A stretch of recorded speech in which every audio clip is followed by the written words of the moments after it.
اعوذ باللہ السمیع العلیم من الشیطان الرجیم بسم اللہ الرحمن الرحیم اللہم صلی علی محمد وعلی آل محمد رب اشرح لی صدری ویسر لی امری واحلل عقدۃ من لسانی یفقہوا قولی۔ موت کے وقت 5 فرشتے کیوں آتے ہیں اور انسان سے کیا کہتے ہیں، جاننے کے لیے ویڈیو کو آخر تک لازمی دیکھیں۔ محترم ناظرین، یہ قدرت کا قانون ہے، اس دنیا میں جو بھی کوئی آتا ہے اس کو واپس ضرور جانا ہوتا ہے۔ اس دنیا میں آنے کی ترتیب تو ہے مگر واپس جانے کی کوئی ترتیب نہیں ہے۔ موت کا ذائقہ ہر ایک کو چکھنا ہوتا ہے اور قبر کی اندھیری کوٹھڑی میں ضرور جانا ہوتا ہے۔ ہندو ہو یا مسلمان ہو، امیر ہو یا غریب ہو، بادشاہ ہو یا فقیر ہو، سب کو ایک نہ ایک دن ضرور مرنا ہے، یعنی کہ سب کا ایک دن موت کو گلے لگانا ہی ہوتا ہے اور اس دنیا کو چھوڑ کر جانا ہی ہوگا۔ قدرت کا یہی قانون ہے کہ لاکھوں برسوں سے چلا آ رہا ہے، آج تک کوئی بھی اس دنیا میں زندہ نہیں بچ پایا۔ فرمان مصطفیٰ صلی اللہ علیہ وآلہ وسلم، جب آدمی پر نزاع کا عالم طاری ہوتا ہے تو اللہ اس کی طرف سے 5 فرشتے بھیجتا ہے۔ اس میں سے پہلا فرشتہ اس وقت آتا ہے جب انسان کی روح قبض ہو رہی ہوتی ہے۔ جب اس کی روح اس کے حلق تک پہنچتی ہے تو اس وقت اللہ کا پہلا فرشتہ آتا ہے اور مرنے والے انسان سے پکار کر کہتا ہے، اے آدم، تیرا طاقتور بدن کہاں گیا؟ آج یہ کتنا کمزور ہے۔ تیرا ہر وقت بولنے والی زبان کہاں گئی؟ آج یہ کتنی خاموش ہے۔ تیری گھر والی دوست احباب کہاں گئے؟ آج تو کتنا تنہا ہو گیا ہے۔ پھر جب اس کی روح قبض کر لی جاتی ہے، اس کو غسل دے کر کفن پہنا دیا جاتا ہے، اس وقت دوسرا فرشتہ اس کے پاس آتا ہے اور اسے پکار کر کہتا ہے، اے ابن آدم، تو نے تنگ دستی کے خوف سے جو مال و دولت جمع کیا تھا وہ کہاں گیا؟ تو نے تباہی سے بچنے کے لیے جو گھر بنایا تھا وہ کہاں گیا؟ تو نے تنہائی سے بچنے کے لیے جو دوست احباب بنائے تھے آج وہ کہاں گئے؟ اس کے بعد جب اس کا جنازہ اٹھا لیا جاتا ہے تو اس وقت اللہ کا تیسرا فرشتہ اس کے پاس آتا ہے، پکار کر کہتا ہے، اے ابن آدم، آج تو ایسے لمبے سفر کی طرف جا رہا ہے جس لمبے سفر سے تو نے آج سے پہلے کبھی طے نہیں کیا تھا۔ آج تو ایسی قوم سے ملے گا جس سے تو آج سے پہلے کبھی نہیں ملا تھا۔ آج تجھے ایسے تنگ مکان میں داخل کیا جائے گا، آج سے پہلے تو ایسی تنگ جگہ میں کبھی داخل نہیں ہوا تھا۔ اگر تو اللہ کی رضا پانے میں کامیاب ہو گیا تو یہ تیری خوش بختی ہے، اگر اللہ تجھ سے ناراض ہو گیا تو یہ تیری بدبختی ہے۔ پھر جب اس کو قبر میں اتار دیا جاتا ہے تو اس وقت اللہ کا چوتھا فرشتہ اس کے پاس آتا ہے اور پکار کر کہتا ہے، اے ابن آدم، کل تک تو زمین کی پیٹھ پر سوار تھا، آج تو اس کے اندر لیٹا ہوا ہے۔ کل تو اس کی پیٹھ پر ہنسا کرتا تھا، آج تو اس کے اندر رو رہا ہے۔ کل تو اس کی پیٹھ پر گناہ کیا کرتا تھا، آج تو اس کے اندر بہت شرمندہ ہو رہا ہے۔ پھر جب اس کو دفنا دیا جاتا ہے، اس کی قبر پر مٹی ڈال دی جاتی ہے، جب اس کے گھر والے دوست احباب اس کو چھوڑ کر چلی جاتے ہیں تو اللہ کا 5واں فرشتہ اس کے پاس آتا ہے اور پکار کر کہتا ہے، اے ابن آدم، کہاں گیا تیرے گھر والے، تیرے دوست احباب؟ وہ تجھے دفن کر کے چلے گئے، اگر وہ تیرے پاس بھی ٹھہر جاتے تب بھی وہ تجھے کچھ فائدہ نہیں پہنچا سکتے تھے۔ تو نے بہت سارا مال جمع کیا، اسے گروہ کے لیے چھوڑ دیا، آج تو یا تو جنت کی اعلیٰ بغات کی طرف ٹھہرا دیا جائے گا یا پھر تجھے دیکھتی ہوئی آگ میں داخل کر دیا جائے گا۔ اس کے بعد جب سارے لوگ اس کو دفنا کر 40 قدم دور چلے جاتے ہیں تو پھر قبر میں اللہ کے 2 اور فرشتے آتے ہیں اور قبر میں سونے والی کی روح واپس اس کے جسم میں ڈالتے ہیں۔ اس طرف سے اس مرنے والے انسان کو قبر میں واپس زندہ کر دیا جاتا ہے۔ پھر قبر میں مرنے والا انسان اٹھ بیٹھتا ہے۔ اگر مرنے والا انسان مومن ہے، ایمان والا ہے، تو قبر میں اس کا کچھ اس طرح سے استقبال کیا جاتا ہے جیسے ایک ماں نے اپنے بچے کو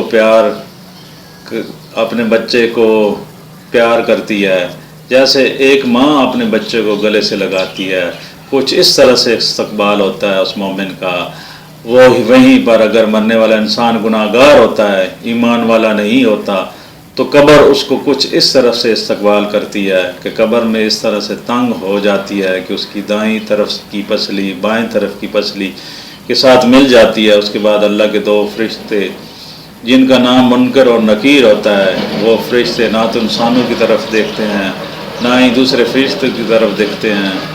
نیک لوگوں کے لیے خوشخبری ہوگی، جبکہ گناہگار لوگوں کے لیے ایک بری خبر بن کر آئیں گے۔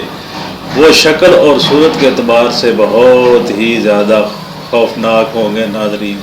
وہ قبر میں سونے والے کے پاس آتے ہیں ناظرین، وہ کیسا عالم ہوگا؟ اگر 3 سوال کرتے ہیں وہ فرشتے قبر میں سونے والے سے پہلا سوال کرتے ہیں، من رب ہوگا، اس کا مطلب ہوتا ہے کہ تمہارا رب کون ہے، یعنی کہ ان دونوں فرشتوں کا قبر میں سونے والے سے پہلا سوال یہی ہوگا، کیا تو نے ایک ہی خدا کی عبادت کی ہے جس نے تمہیں پیدا کیا ہے؟ کہیں ایسا تو نہیں کہ تو نے اپنے اسحاق کی طرح طرح کے خدا بنا لیے تھے؟ کہیں تو نے دوسری چیزوں کو تو پوجنا شروع نہیں کر دیا تھا؟ اب اگر قبر میں سونے والا مومن ہوگا تو وہ اس کا جواب فوراً دے دے گا، کہے گا کہ میرا رب اللہ ہے۔ اگر قبر میں سونے والا گناہگار ہوگا تو وہ کہے گا کہ میرا رب سورج ہے، چاند ہے، پھر پتھر کی بنی ہوئی مورتیں ہیں۔ اس کے بعد اللہ کے دونوں فرشتے میت سے دوسرا سوال جو کرتے ہیں ناظرین یہ تصور کریں کہ یہ وہ کیسا عالم ہوگا۔ من دینوں کا، اس کا مطلب ہے کہ تمہارا دین کیا ہے۔ دین کا مطلب ہوتا ہے کہ زندگی گزارنے کا طریقہ کیا تھا، یعنی کہ اس سوال میں پوچھا جائے گا کہ تو نے ایک خدا کے بھیجے ہوئے دین کو مانتا ہے، اس کا عمل کرتے تھے، یا پھر گروہوں کی بنائی ہوئی دین اور طریقوں پر عمل کیا کرتے تھے، یہاں تک کہ تمہاری موت آ گئی۔ اب اگر قبر میں سونے والا کوئی نیک ہوگا، مومن ہوگا، تو وہ کہے گا کہ میرا دین اسلام ہے۔ اگر قبر میں سونے والا گناہگار ہوگا تو اس کا جواب نہیں دے پائے گا اور پھر جہنم میں ڈال دیا جائے گا۔ اس کے بعد اللہ کے وہ دونوں فرشتے قبر میں سونے والے میت سے تیسرا سوال جو کرتے ہیں ناظرین، وہ اللہ کے پیارے نبی پاک صلی اللہ علیہ وسلم کو حاضر کر کے پوچھیں گے، یہ کون ہے؟ سبحان اللہ، کیسا دن ہوگا، اس کے بارے میں تو کیا کہتے ہو؟ اس میت کو نبی پاک صلی اللہ علیہ وسلم کو دکھایا جائے گا اور پوچھا جائے گا، کیا تم اس کو جانتے ہو؟ اگر وہ نیک ہوگا، وہ میرے محبوب کا عاشق ہوگا، اگر وہ نبی کا حق جانتا اور مانتا ہوگا، لائے ہوئے دین پر عمل کرتا ہوگا، تو وہ فوراً آپ صلی اللہ علیہ وسلم کو پہچان لے گا۔ اگر قبر میں سونے والا گناہگار ہوگا تو وہ اللہ کے پیارے نبی کو پہچان نہیں پائے گا، یعنی کہ اگر قبر میں سونے والا کوئی گناہگار کبھی کبھی ان کے سوالوں کے جواب دینے کی حالت میں نہیں ہوگا، وہ صرف ہاں یا میں ہی کرے گا اور کہے گا افسوس مجھے پتہ ہی نہیں ہے۔ پھر اس کے لیے قبر میں سے قبر ہی کے دروازے کھول دیے جائیں گے اور اس پر عذاب مسلط کر دیا جائے گا۔ لیکن اگر قبر میں سونے والا کوئی نیک اور مومن ہوگا تو اس کے لیے قبر میں جنت کی کھڑکیاں کھول دی جائیں گی، پھر وہ قبر میں ہی جنت کے خوبصورت احساس سے مالا مال ہو جائے گا، پھر اس کو ایک میٹھی نیند میں سلا دیا جائے گا۔ دوستو، یہ زندگی بڑی چھوٹی ہے، اس کا کوئی پتہ ہی نہیں ہے، یہ کب ختم ہو جائے گی اور کس وقت اور کہاں پر ہمیں موت کا یقین ہے۔ تو اس دنیا میں ہمارے آنے کا مقصد ہے کہ ہم اللہ تعالیٰ کی عبادت کریں، نیک اور اچھے کام کریں، نہ کہ ہم اپنی زندگی کو گناہوں میں ایسے ہی گزار دیں۔ یاد رکھیے، ہم سب کو ایک نہ ایک دن ضرور موت آنی ہے اور ہم سب کو ایک نہ ایک دن قبر میں جانا ہے، مگر افسوس کی بات یہ ہے کہ ہم اس کی تیاری نہیں کر رہے، ہم نے اس کے لیے خود کو تیار ہی نہیں کیا، ہمارے پاس ساتھ میں لے جانے کے لیے کچھ بھی نہیں ہے۔ لیکن آج ہمارے پاس وقت ہے، آج ہمارے پاس مہلت ہے، اس لیے ہمیں چاہیے کہ ہم اس دنیا میں نیک اور اچھے کام کریں اپنی زندگی کو اس راستے پر ڈال دیں جس راستے پر اللہ کے پیارے نبی حضرت محمد صلی اللہ علیہ وآلہ وسلم نے اپنی زندگی گزاری ہے۔ اللہ تبارک و تعالیٰ سے دعا ہے کہ اللہ پاک ہم سب کو نیک اور اچھے عمل کرنے کی توفیق عطا فرمائے اور ہم سب قبر کے عذاب سے محفوظ رہیں، آمین۔ تمام احباب سے گزارش ہے کہ وہ ہماری ویڈیو کو لائک کریں، شیئر کریں تاکہ یہ اچھی ویڈیو دوسرے لوگوں تک پہنچ سکے۔ ناظرین، خدا حافظ۔